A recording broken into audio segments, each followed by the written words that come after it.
it is the sundial, and to the far right is a flat top peak with red streaks of iron-rich clay running down the cliff face called the Altar of Sacrifice. These cliffs are some of the first in the canyon to be bathed in the morning light, and the back patio of the museum has breathtaking views of sunrise.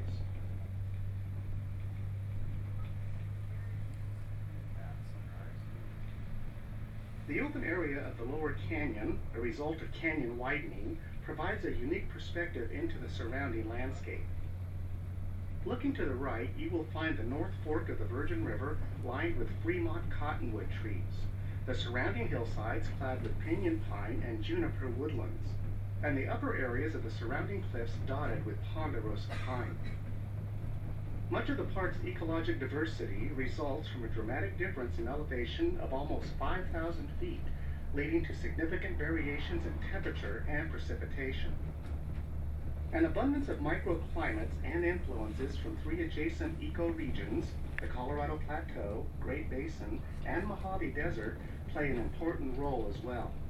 This combination has contributed to an incredible diversity of plants, animals, and entire ecosystems, all protected within the 232 square miles of the park. We are currently traveling on a federal highway that connects State Route 9 to the south and east entrances of the park. About 4 miles ahead is the Zion Mount Carmel Tunnel, a monumental engineering achievement. Constructed between 1927 and 1930, men blasted and chiseled their way through more than 1 mile of unforgiving earth and stone. The Zion Mount Carmel Highway and Tunnel provides access to the dramatic scenery of the upper plateaus and connects the park with nearby Bryce Canyon National Park and Grand Canyon National Park. Driving through the 1.1-mile tunnel is a memorable and unique experience.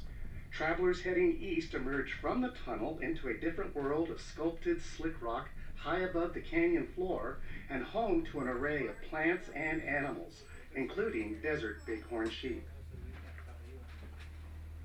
Court of the Patriarchs is the next stop.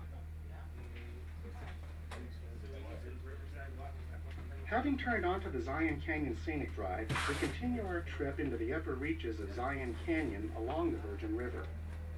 This river has served as the architect of this area for an estimated 2 to 3 million years. The Virgin River is relatively short, roughly 150 miles in length, but swift and steep, dropping an average of 71 feet per mile in the canyon. The river's headwaters begin high in the mountains near Navajo Lake, almost 30 miles north of here, and eventually drain into Lake Mead and the Colorado River system near Las Vegas, Nevada. Dropping almost 8,000 feet in elevation, this relatively small, unassuming river removes an estimated 1 million tons of sediment annually from the area. Even more impressive is that almost 80% of this sediment is transported on 15 to 20 days each year during flood. The rock, sand, and mud removed by the Virgin River originate in the park's many rock layers, the oldest of which dates back almost 265 million years. The ancient environments of this area were vastly different from what we see today.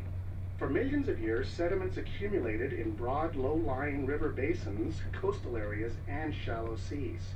The material found in the massive upper cliffs that surround you was deposited by winds that blew large amounts of sand into vast sand dunes.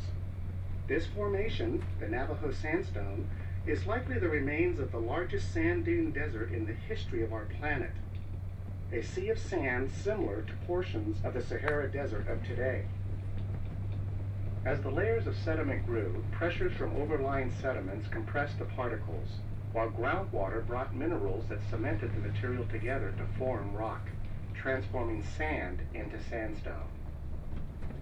The varying colors of the Navajo sandstone depend on the concentration and type of iron oxide or rust, which gives the rocks their characteristic reddish color. Geologic processes such as weathering and erosion continually shape the canyon. The large mass of sediment that slumped off the hillside to the left is an excellent example of geologic change in the park. In April of 1995, a huge section of this slope broke loose and slid down, blocking the river. Within a few hours, the river managed to carve its way through the path of least resistance, washing out a large section of the road and trapping several hundred people at the Zion Lodge for a brief time. The road was repaired and reinforced, but during September of 1998, a major flash flood swept through and once again destroyed this section of the road. The volatile river continues to pose challenges to the park and its visitors as it shapes and sculpts the surrounding landscape. This was demonstrated once again in the winter of 2010, when flooding led to a precautionary evacuation of the Zion Lodge, a temporary closure of the park, and the need for additional road repairs in this area. Zion Canyon clearly demonstrates the astonishing power of water. Flooding caused by heavy rains or snowmelt often lead to significant changes in the landscape. During floods, quiet streams and narrow canyons are transformed into raging torrents. The river can quickly rise from 50 cubic feet of water per second to well over 3,000 cubic feet per second. The river's ability to carry sediment grows as the flow rate increases. The incredible volume of water during a flood is capable of moving massive boulders and ripping full-grown cottonwood trees out of the ground and sweeping them downstream.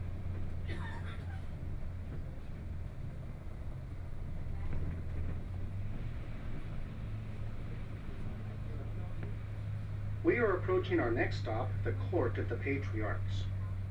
The court refers to three of the peaks on the left. In 1916, Claude Hershey, a local guide, named this series of peaks after patriarchs in the Old Testament.